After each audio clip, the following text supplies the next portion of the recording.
Hello বন্ধুরা, welcome to my channel Sangeeta space. আশা করি সবাই ভালো আছেন। আজকে তৈরি করব ফুলকপি আর আলু দিয়ে রুই মাছের ঝোল। বন্ধুরা, সম্পূর্ণ ভিডিওটা দেখার অনুরোধ রইল। চলুন এবার রেসিপিটা দেখে নেওয়া যাক। মাছের টুকরোগুলো পরিষ্কার করে ধুয়ে নিয়ে সামান্য নুন আর হলুদ গুঁড়ো দিয়ে মাছগুলোকে ম্যারিনেট করে 5 মিনিটের জন্য রেখে দিয়েছিলাম। আমাকে সাপোর্ট করার জন্য আমার চ্যানেলটাকে সাবস্ক্রাইব করে পাশে থাকা বেল বাটনটা ক্লিক করে দেবেন, যাতে সবার আগে নোটিফিকেশনটা পেয়ে যান। কড়াইতে প্রয়োজন মতো তেল গরম করে একে একে মাছের টুকরোগুলো দিয়ে দিলাম।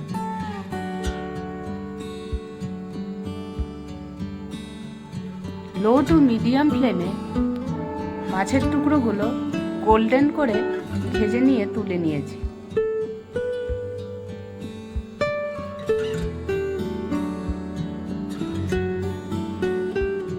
বেঁচে যাওয়া তেলের মধ্যে ফুলকপির টুকরোগুলো ভাজার জন্য দিয়ে দিলাম। সামান্য হলুদ গুঁড়ো আর সামান্য চিনি দিয়ে ফুলকপিগুলোকে লো ফ্লেমে নেড়েচেড়ে ভেজে নেব। আমি এখানে নুন ব্যবহার করছি না, তাহলে জল ছেড়ে দেবে। 5 মিনিটের জন্য ঢাকা দিয়েছিলাম। একটা মিক্সিং বলে পরিমাণ মতো জিরে গুঁড়ো, ধনে গুঁড়ো, হলুদ গুঁড়ো, লঙ্কার গুঁড়ো, হাফ টিস্পুন গ্রেট করা আদা দিয়ে দিলাম। অল্প জল দিয়ে মশলাটাকে মিক্স করে 5 মিনিটের জন্য রেখে দিয়েছিলাম।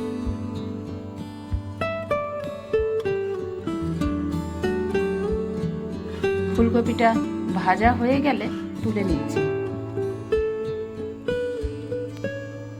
এবার আলুগুলোকে ভেজে নেব। কেটে রাখা আলু টুকরোগুলো তেলের মধ্যে দিয়ে দিলাম।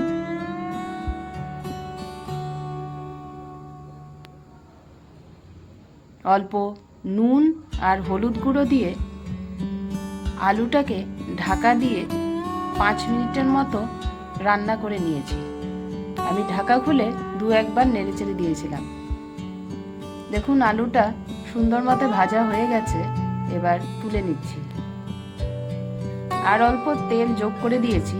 ফোড়নে দিয়ে দিলাম গোটা জিরে, দিয়ে দিলাম একটা বড় সাইজের গ্রেট করা টমেটো, কিছু চেরা কাঁচা লঙ্কা দিয়ে দিচ্ছি। টমেটোটাকে কাঁচা গন্ধ চলে যাওয়া পর্যন্ত ভেজে নিয়েছি। এবার তৈরি করে রাখা মশলাটা দিয়ে দিলাম। 1 মিনিট মতো মশলাটাকে নেড়েচেড়ে ভেজে নিয়েছি। স্বাদ মতো নুন যোগ করে দিচ্ছি।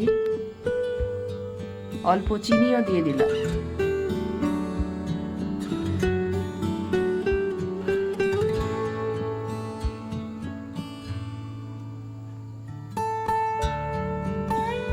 সেকেন্ড মতো নেড়েচেড়ে ভেজে নিয়ে ভেজে রাখা আলু আর ফুলকপিটা যোগ করে দিলাম।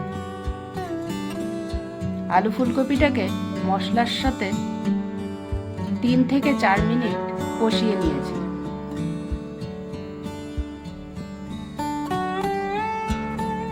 কাশ্মীরি লঙ্কার গুঁড়ো যোগ করে দিলাম, তাহলে গ্রেভির রংটা দেখতে খুব সুন্দর হয়।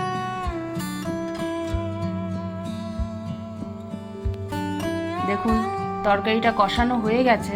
এখন পরিমাণ মতো গরম জল যোগ করে দিলাম। 5 মিনিট মতো ফুটিয়ে নিয়ে নামানোর আগে ধনেপাতা ছড়িয়ে নামিয়েছি। তৈরি হয়ে গেল ফুলকপি আলু দিয়ে রুই মাছের ঝোল। ভিডিওটা ভালো লেগে থাকলে লাইক, শেয়ার, কমেন্ট করবেন। আজকে আসি, আবার দেখা হবে নতুন একটা ভিডিও নিয়ে। টাটা।